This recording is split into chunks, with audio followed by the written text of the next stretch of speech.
Do they get a daily ration?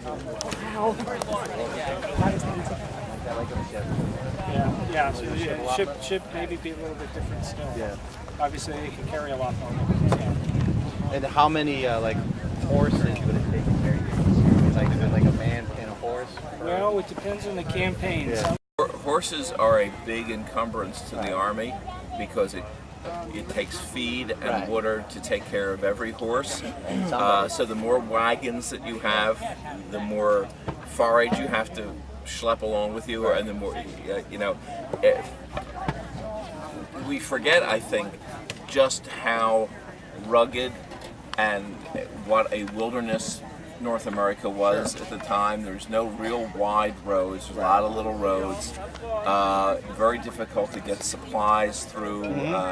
Most of the armies try to stay close to rivers, within a few miles of rivers, because that's how they could get the supplies down.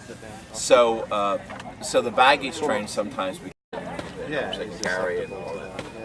Yeah. Obviously, man's not going to carry these poles and his gear, right? So he's got to be at least solid. Yeah, for Wagons. yeah, exactly. This is going to be in a baggage wagon. Yeah.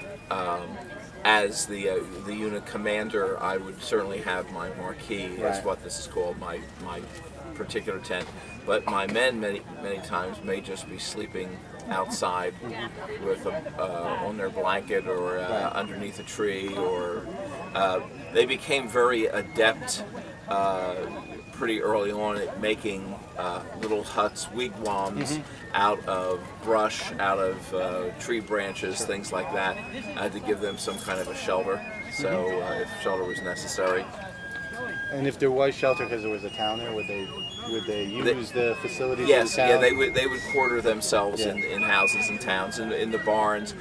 They were very conscious of not offending the public as much as they could, because they relied on the public for information, if nothing else, and also to sell them food and things like that. So they would never really kick down doors, and unless they knew you were a loyalist, Right. or a patriot rather. So that the quarter the officers in the nicer houses, and the men would be given the barns and stables to be in for a couple of nights.